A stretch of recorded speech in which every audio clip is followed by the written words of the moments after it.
Hey, what's up, guys? Okay, so we got Eden Zero, chapter 142, and this chapter focused heavily on the fight between Shiki and Shura, which I'm honestly surprised about. I thought we'd be kind of pushing that fight a little bit more to the back burner so we can focus on setting up the other ones.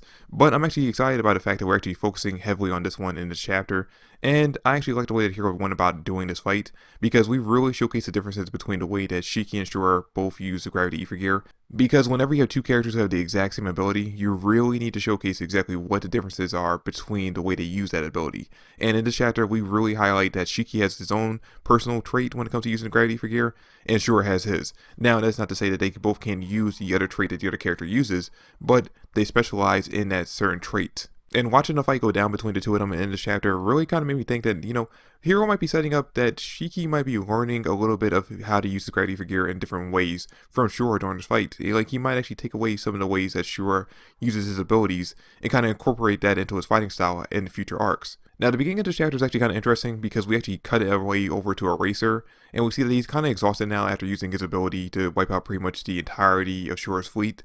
And we get basically him and his crew picking up the fact that the Oasis ship is actually making their way through the battlefield, heading towards the planet. And then when we cut over to Goodwin, we had the idea forming in his head that, the Interstellar Union army isn't exactly a threat or an enemy to them directly. And since they're both technically fighting off against Shura, there might be a possibility of them teaming up, which of course members of his crew kind of think that, they're not our enemies, but they're not exactly our friends either, so there's no guarantee that we could team up with them. But I actually kind of think since Eraser's the one who's there and Eraser's the one who's they would actually be contacting, there actually is a possibility that they might team up because Eraser seems like the kind of character who's more more dubious than just. I'm not even sure if I'm using that word right, but you know what I mean. Like, it seems like Eraser's more of the kind of character who would be willing to team up with outlaws than someone like Justice. Because, I mean, I really feel like if Justice was the one they're trying to contact with the idea of teaming up, he would immediately turn on them. And especially once he ends up finding out that they are connected to Shiki, he would definitely want to take them down because he really has a hard on for taking down Shiki due to his connection to LZ, which is something that I don't think any of the other Original Saints Interstellar have in common with him. I don't think they care about Shiki at all as of right now. So Justice will definitely be the worst person for them to try to team up with. Now, when it comes to the other members, I don't think that most of them would want to team up with this, civilian ship. But I think Eraser is one of the few who actually probably would take the advantage of, teaming up with them, and at the very least use them as a distraction to make his way onto the planet so that he can personally fight off against Shura. And, speaking of making it onto the planet, we actually cut over to the Eden Zero crew, and we get to see exactly what teams get split up into which sections.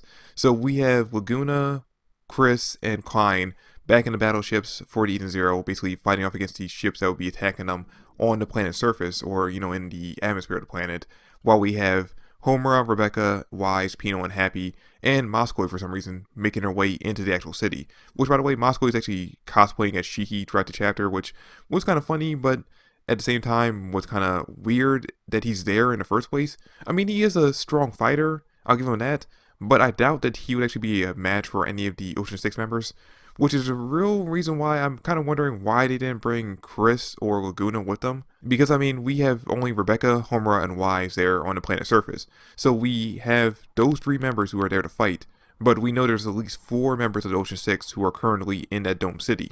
So why would they not take a fourth member with them? Because again, Moscow, I don't think he's going to be able to take on that fourth member of the Ocean 6 by himself.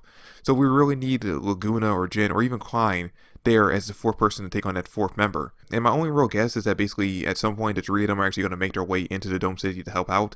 Because otherwise, like I said, Homer, Wise, and Rebecca are just going to be outnumbered and outclassed. Now, if anything, Laguna definitely has to be the one to make it into the Dome City because, like I said, there's that connection between him and possibly Ijuna, Shura's assistant, where possibility, if my theory is correct, she actually would be that princess character that you mentioned 2 chapters ago. Which, if that's the case, then he has to be the one to actually confront her. They have to come face to face at some point. And the only way, unless she's on one of the ships that they're fighting off against right now, the only way that's going to happen is if he makes his way into the Dome City at some point. So, at some point in this arc, I definitely think that at the very least Laguna's going to make it in.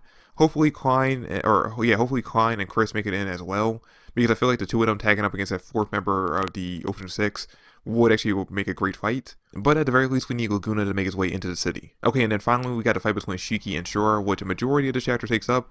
And really when it comes down to it, it just showcases the differences between their abilities. When it comes down to it, Shiki uses gravity for gear to change his own weight, his own gravity, while Shura changes the gravity of things around him. Now, that's not to say that they can't actually use the same type of fighting style that the other person does, because what you see in the chapter that Shura does change the gravity of himself as well as the objects around him. And we've seen in the past that Shiki has used his ability to change the weight of objects around him as well. So the two of them can use the other fighting style. It's just that they specialize in the fighting style that they mostly use in the chapter. Now, the fight actually just kind of mirrors what happened in the last chapter, where it starts off with Shura having the upper hand and then Shiki actually gains the upper hand by the end of the chapter. So the two of them are still kind of very evenly matched. But it kind of leads itself into a weird situation at the end of the chapter, because we have Shura asking Shiki to be his friend. And I really feel like that this is Hero kind of setting up that Shura is going to be just like Laxus over in Fairy Tail, where he's going to start off as a major enemy, and then later on come back as kind of an ally. Maybe not be exactly an ally, but be someone that they can team up with in the future. Which would actually be kind of interesting, seeing Shura, especially with how the way he acts now, with how intense of a character he is, makes him kind of like a face turn in later arcs, where he's actually not exactly a good guy, but, you know, a better person than he is currently. That'd be kind of interesting.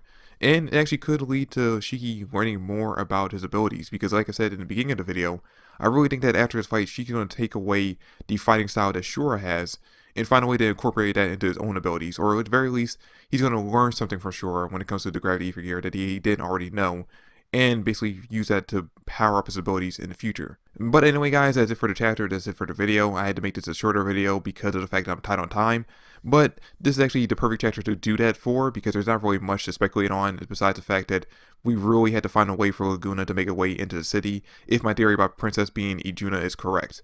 But other than that, there's not really much to speculate on. I guess we can kind of try to theorize which members of the Ocean Six are going to fight Homura, Rebecca, and Wise, but I want to see how that actually ends up playing out. I actually don't have an idea of which members they should fight off against, especially since we don't know exactly what the fighting styles are for the Ocean 6 members just yet. So yeah, I'm going to kind of just leave it for Hero to kind of set up and then talk about it when we get those chapters. But that's it for the video guys, thanks for watching, I hope you enjoyed. If you did, drop me a like, subscribe to the channel, I would greatly appreciate it.